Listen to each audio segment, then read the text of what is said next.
First நம்ம அந்த high protein oats வந்து ஒரு ஸ்கூப் எடுத்துப்போம். இதுதான் நம்மளுக்கு வந்து ஃபஸ்ட்டு. இதில் அரௌண்டு இது என்ன ப்ராண்டுன்றது நான் அப்புறம் சொல்கிறேன். இது வந்து கொஞ்சமாக போட்டுக்குவோம். இந்த ஒரு ஸ்கூப் வந்து அரௌண்டு 35 கிராம்ஸ் இருக்குன்னு நினைக்கிறேன். அதுக்கப்புறம் நார்மல் நம்மளோட ஓட்ஸு. இந்த ப்ராண்ட் என்னென்னு உங்களுக்கு எல்லாேருக்கும் தெரிஞ்சிருக்கும் நேரம். அதையும் கொஞ்சம் எடுத்துக்கோங்க. இதில் போட்டுக்கலாம். இன்னும் கொஞ்சம் கூட போட்டுக்கலாம். இந்த நார்மல் ஓட்ஸ் வந்து நீங்கள் போடுறதுல எந்த பிரச்சனையும் கிடையாது. அப்புறம் வந்து சியா சீட்ஸ் கொஞ்சம்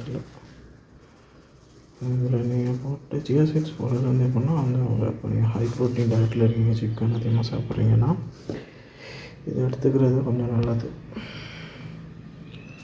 அடுத்து டேட்ஸ் ஒரு 4 போட்டிருக்கேன். நம்ம செய்கிறதுக்கு எப்படின்னா இது வந்து அப்படியே போடணும். இது வந்து இந்த சீடை ரிமூவ் பண்ணணும். சீடை ரிமூவ் பண்ணிவிட்டு அப்படியே இதை போட்டு இது எல்லாத்தையும் போட்டு மிக்சியில் கொஞ்சமாக இது சேர்த்து பிளெண்ட் பண்ணி அரைச்சிடணும். அது அரைக்கிற ப்ராசஸ் வந்து இப்போதைக்குன்னு சொல்ல முடியல.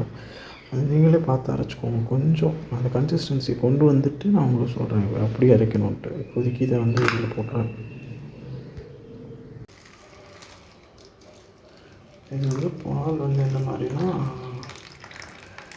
இது கூட கொஞ்சம் வாட்டர் அதிகமாக சேர்த்து மொத்தமாக பால் கிடையாது, கொஞ்சமாக ஒரு ஃப்ளேவர் பால் வந்து இந்த ஃப்ளேவர் பிடிக்கும். அதனால் இது வந்து கரெக்டாக ஒரு 4 to 5 மினிட்ஸில் வந்து சோக் ஆகிடும் நல்லா. அதுக்கப்புறம் அதை நம்ம போட்டு மிக்சியில் போட்டு அரைச்சி அதுக்கப்புறம் நம்ம ஹை ப்ரோட்டீன் வாட்டர் ரெடி பண்ணிடலாம். இப்போ வந்து நம்ம அதை அரைச்சாச்சு. இதுதான் கன்சிஸ்டன்சி. லைட்டாக அந்த ஒரு மாதிரி பேட்டர் மாதிரி இருக்கும்ல, அந்த கன்சிஸ்டன்சி. இது ஆல்ரெடி நம்ம இப்போ எப்படின்னா இது ஆல்ரெடி நம்ம ப்ரோட்டீனும் இருக்குது. இதில் எப்படி அரௌண்டு இந்த இதில் வந்து ஒரு 30 கிராம்ஸ்லேயே அரௌண்டு ஓகே. இப்போ வந்து இது வந்து நார்மலாக நம்ம இது பண்ணிட்டோம். இதில் இன்னும் நீங்கள் எக்ஸ்ட்ராவாக ப்ரோட்டீன் ஆட் பண்ணணும். நம்ம வந்து இதில் வந்து கொஞ்சம் வே ஆட் பண்ணிட்டதுனால இதை நம்ம அப்படியே மிக்ஸ் பண்ணிக்கலாம். இப்போது இது வந்து சாக்லேட் ஃப்ளேவர் ஓட்ஸு, அதனால் என்கிட்ட சாக்லேட் ஃப்ளேவர் வே இருக்குன்றதுனால சாக்லேட் ஃப்ளேவர்ஸ். இப்போ நீங்கள் வந்து இதில் எம்டி ஓட்ஸில் வச்சு பண்ணுறீங்கன்னு வச்சுக்கோங்க. ஹை ப்ரோட்டீனில் எம்டி ஓட்ஸ் ஆர் மோஸ்ட்லி இருக்கும். அதில் வந்து உங்கள்கிட்ட என்ன ஃப்ளேவர் இருக்கோ அதை வச்சு நீங்கள் மேட்ச் பண்ணிங்கன்னு வச்சுக்கோங்க. அது ஒரு ஐஸ்கிரீம் மாதிரி. சப்போஸ் அது ப்ரோட்டீன் பார் மாதிரி இருக்கும், ஐஸ்கிரீம் மாதிரி இருக்கும். ப்ரோட்டீன் நம்ம எப்படி வேணால் எடுத்துக்கலாம். இந்த ஓட்ஸை சாப்பிட்றதுக்காக நம்ம என்னெல்லாம் பண்ண வேண்டியதாக இருக்குதுன்னு பாருங்கள். இதே கொஞ்சம் கம்மியாக வச்சு கொஞ்சம் லிக்விட் கன்சிஸ்டன்சியில் ஊற்றி இதில் நீங்கள் போட்டு ஹை ப்ரோட்டீனு ஷேக்காக கூட கன்சியூம் பண்ணிக்கலாம். அது அரௌண்டு 35 to 40 கிராம்ஸ் ப்ரோட்டீன் இருக்கும்.